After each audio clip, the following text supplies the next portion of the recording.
often misled to add excessive fertilizer to the coffee tree. Another way to sample for nematodes in your field, which does not require submitting a soil sample to our extension service, is to do your own test using a susceptible host like a tomato or other susceptible garden crop. And I've chosen tomato for this example. Now, the choice of tomato variety. Will any tomato do? No, Skip. There are nematode-resistant tomatoes on the market. So make sure that it's not advertised as a nematode-resistant tomato.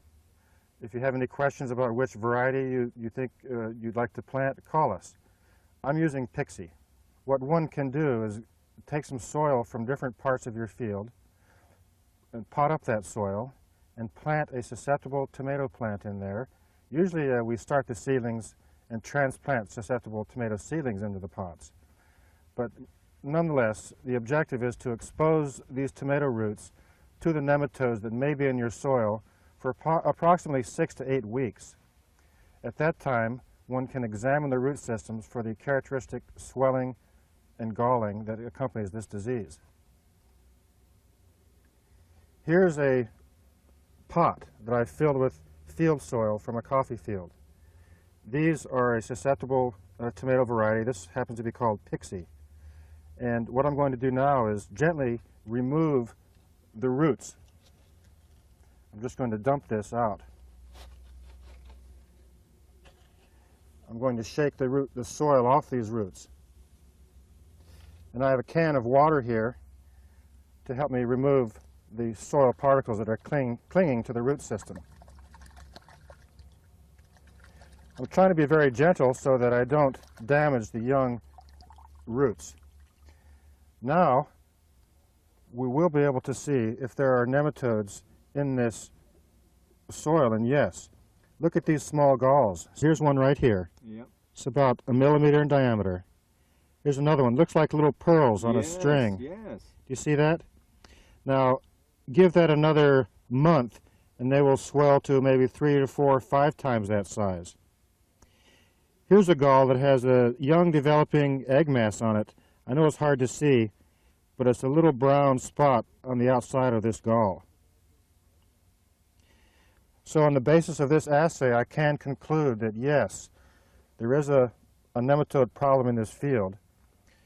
I could also then compare different parts of the field, look at the root systems that are exposed to those soils, and see if there are more or less galls on a given root system. This is a semi-quantitative assay, is the point I'm trying to make. The number of galls you see indicates the relative risk of planting in that soil. Our fallow period is done. Our bioassay is not picking up any nematodes. It's time for replanting. What do we do now?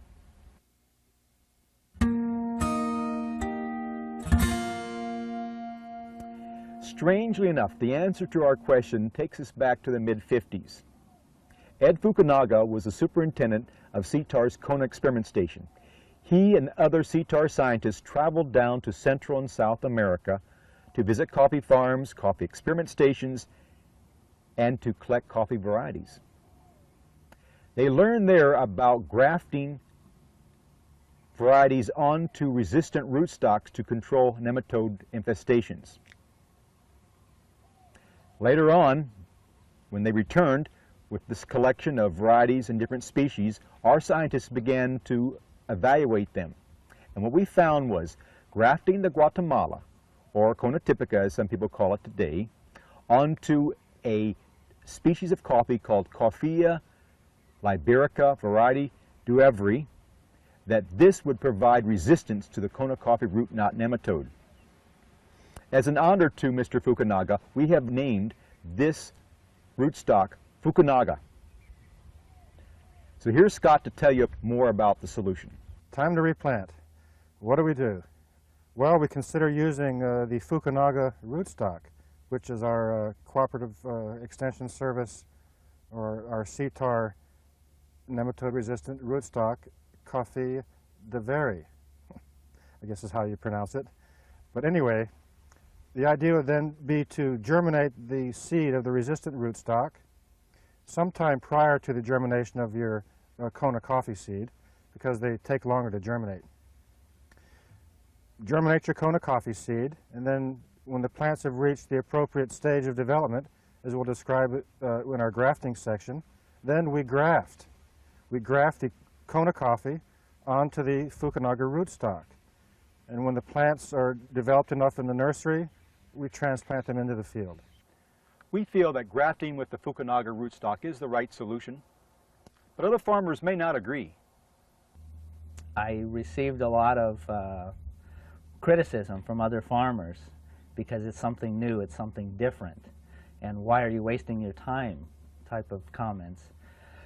And I just continued to persist and graft a lot of trees and eventually planted them and nurtured them up. And I did go through doubts, wondering, hey, is this all worth it? And what really brought it home for me was, it shocked me. We entered the cupping competition. Every November they have at the Coffee Cultural Festival. And we had entered the same competition 3 years prior to this. And we did okay, but never really placed in the top with our regular coffees. Well, when we got our first crop on the grafted coffee trees, we entered that also, kind of reluctantly and not thinking we'd even place. And lo and behold, we won first place with the cupping on our grafted coffee trees. And it came as a shock to all of us, and we just thank God for that. It's amazing. So that really reinforced to me that grafting is a good thing. It by no means hurts the flavor. Obviously, if anything, it perhaps enhances the flavor. I don't think we have any proof of that, but we have a very good indicator that it could definitely contribute to a better flavor. And so far, in the first year of production, we didn't see any noticeable increase in production on the grafted trees versus the ungrafted trees. But this last season was the second year of production, and we've seen probably a 5% increase in production on the grafted side versus the ungrafted side. We see that grafting Guatemala or Kona typica onto Fukunaga is a good and viable solution to our problem. We'd like you to understand a little bit more about the process of grafting. It looks simple, but it's not as easy as it seems. Here's one of our team Nematode Nemesis members to show you. What we have here is young seedlings with their first leaves open from the Fukunaga rootstock, and this is an example here of the coffee plant. It's a Fukunaga rootstock, Excelsa rootstock.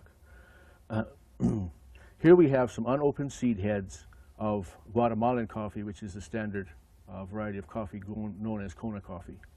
And what we're going to do is we're going to take this seed head of the Guatemalan coffee and place it on this. This will be the rootstock of the plant that we're going to create out of this, and this plant will hopefully be resistant to the Kona root knot nematode. Okay, so basically, this is the rootstock of the Fukunaga plant here. So what we do is we,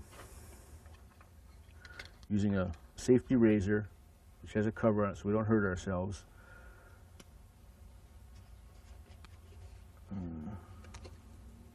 basically we want to make sure everything we do is sanitary because we're going to create wounds in these plants, and we want to make sure we don't get any pathogens in the wounds which will interfere with the graft union and adversely affect the plant. So I'm just using alcohol, wiping off all my materials to keep it clean, and normally every few plants I wipe it down just to keep it clean. Now these seedlings are grown in sterile media, not soil, so there's no pathogens in the media. And the best luck we've had so far is a vermiculite perlite mixture at 1:1. These are grown in individual tubes. We like these because they give a straight root system that goes down, a taproot system. There's many other techniques people can use, and anything that works will work for you. We do like these because we get a good root system developed. This is a shorter one, okay? And this is an example of a longer one. Either one will work fine. And anything that works for you will really work. So you have to develop your own techniques as you do this. So basically all I do is I take the African rootstock and I decapitate it with a razor blade, discarding this into a sanitary container. Now, I'm going to make, this is a wedge type of graft. I'm going to split this right down the middle to perhaps a depth of the razor blade, which is maybe, 3/8 of an inch. I split it right down the middle, which, as you can probably see from the end, I don't know if you can see that down to the, okay? So this is the rootstock. I've split it down the middle. I take one of the Guatemalan seed heads, which, by the way, I've grown in a community pot because I don't care if the root systems are entangled or anything, because I'm going to merely use them as a scion, and decapitate one of them, in this case saving the seed head. I'm going to take this seed head and I'm going to cut a V into this that I can insert into the split that I've made in the rootstock. There's several ways to do this. Whatever you're comfortable with will work. I hold the seed head between two fingers and gently pull and cut towards the point, attempting to cut a V-like wedge. I take this V-like wedge and insert it into the split I've made in the rootstock, pushing it down so that the whole wound is entirely covered by the rootstock, so there's no exposed cut which can dry out the plant. I then take a melon grafting clip from Japan, which they use to graft cucurbits, and I place it, open it up, it's like a clothespin, place it over the wound and release it, so it forces the sides of the graft onto the scion. And here I have a completed graft. Basically, the graft is done. I then place this off in a shady area until the wound can heal, which takes about 2 or 3 weeks, and the clip can be removed. Then raise it in a field nursery until it's ready for field transplanting, which is at approximately 1 year, this is an example of a field-ready plant, where you can see the grafted rootstock here, which is darker, and the lighter color of the scion above. It is possible to plant younger trees in the field, such as this, which some people will do. To have a younger plant, you don't have to keep it in the nursery as long. However, I am concerned about the effects of herbicide on a young plant for a method of weed control. So I prefer the older plant with most of the lower foliage taken off, even up to these bottom leaves, so that the danger of herbicide damage is much less. An important issue to consider is the sowing of the seed. The Fukunaga seed does not store well, so it must be sowed fairly quickly after harvesting. So it's appropriate that you have seed of the scion ready, already stored away, which the Guatemalan keeps much better. So you sow the Fukunaga seed, and 4 to 6 weeks later you would sow the seed of the Guatemalan, which germinates faster and will also be at a slightly earlier age, which is appropriate for the grafting, so that your rootstock has its first leaves open and your scion has its seed head still closed.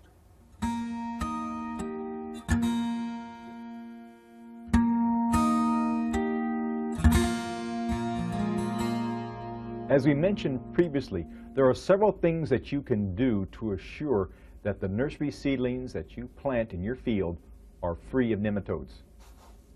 This applies whether or not you have a nematode-infested farm or not.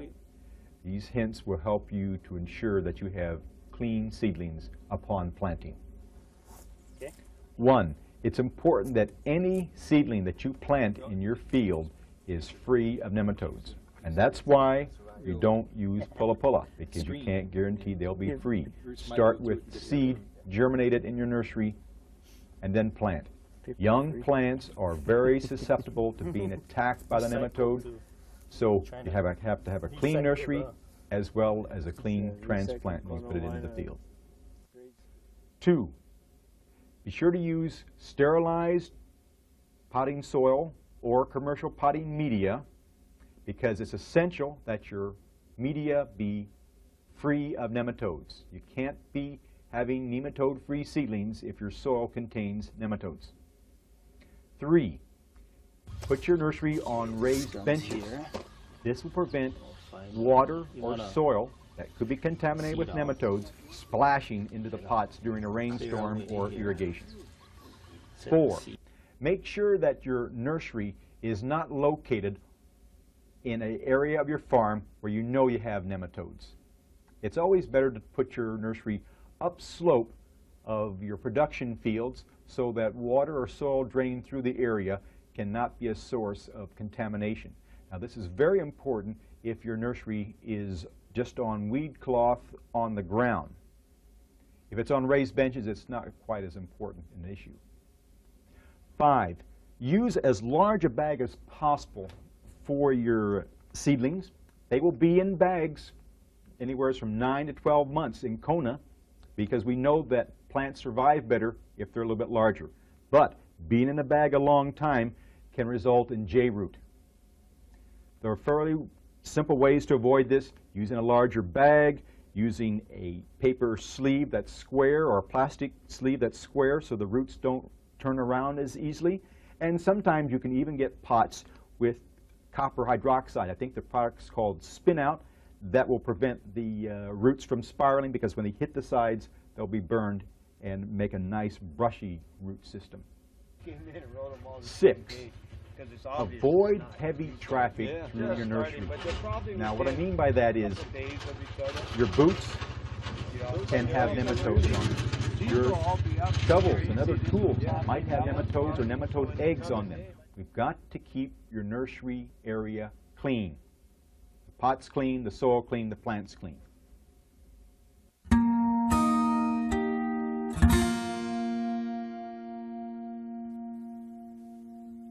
Scott, we've got the field planted now. Our farm is nematode free. At least we think it is. These are some of the things that we ought to do to keep it nematode free. Remove volunteer seedlings or pula-pula. Okay, let's talk about removing volunteer seedlings or pula-pula and why that's important. First of all, let's remember that nematodes can exist in the soil at undetectable levels, but they can still be there. And so just because you think, based on your soil sample, that you don't have any nematodes there, that could be wrong.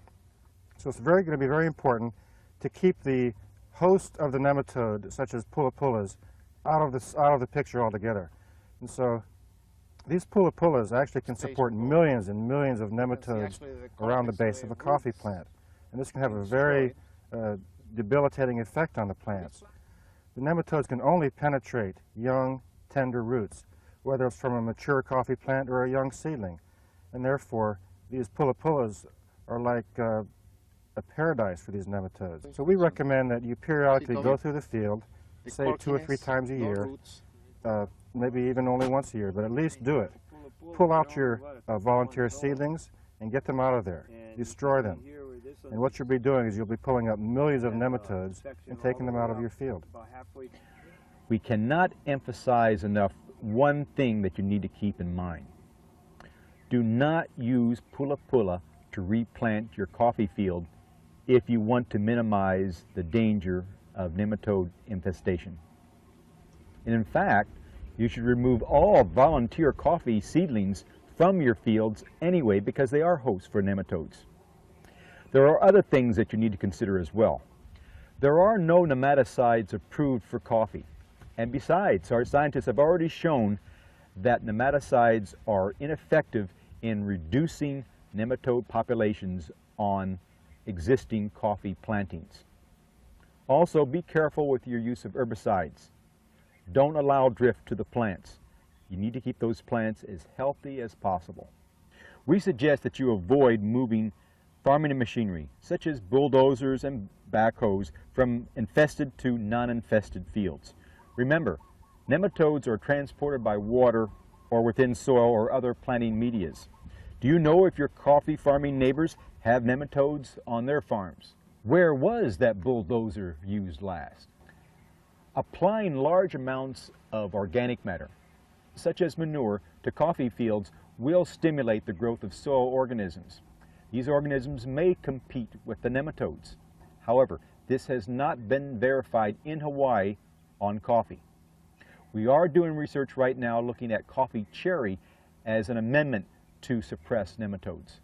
Since water is one of the ways that the nematode moves, we suggest that you look carefully at the water movement across your property. You want to minimize erosion. You certainly want to minimize the movement of water from fields above you that may be nematode infested. Along a similar vein, we suggest that you irrigate judiciously. Over-irrigation may result in excess soil moisture, which favors the root knot nematode and puts your tree under a overwatering stress. Time your irrigation according to your crop needs. A lot is not always better than a little when it comes to water, fertilizer, pruning. And we can overmanage these plants and push them to the point where they'll die, whereas we were trying to keep them alive. So let's use moderate irrigation, a sensible fertilizer plan, and a consistent, intelligent pruning system that does not place an overt amount of stress on these plants.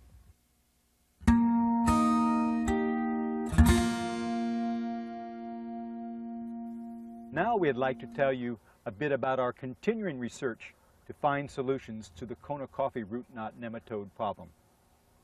This grafting is not a silver bullet for our problem, and research in this area needs to continue, and new germplasm needs to continually be evaluated for resistance to this and other problems.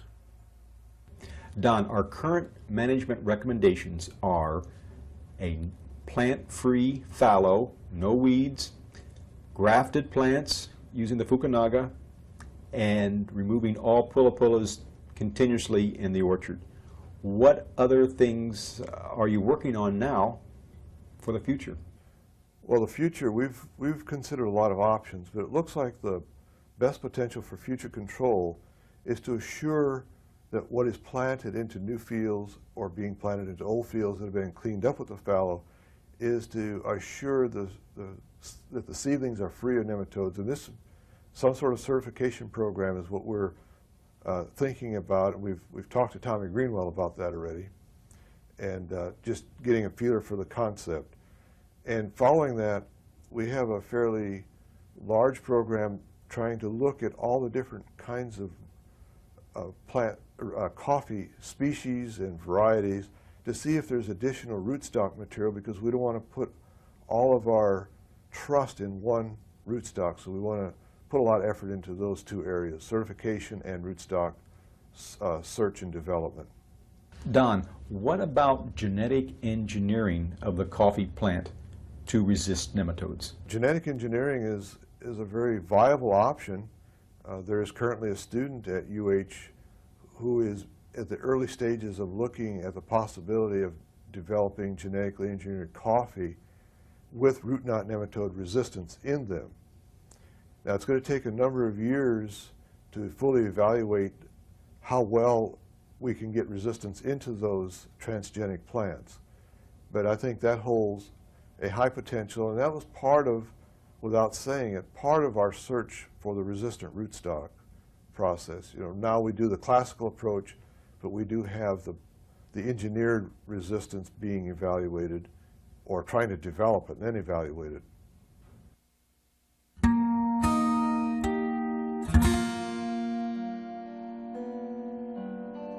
We've covered the symptoms, the control and prevention strategies, and our best recommendation. Graft your variety onto the Fukunaga rootstock. Now, we realize that these suggestions are not simple. They're going to require substantial time, effort, and money on your part to implement them. The war to save the Kona coffee industry is only just beginning. We have a recommendation using the grafted rootstock, the Fukunaga.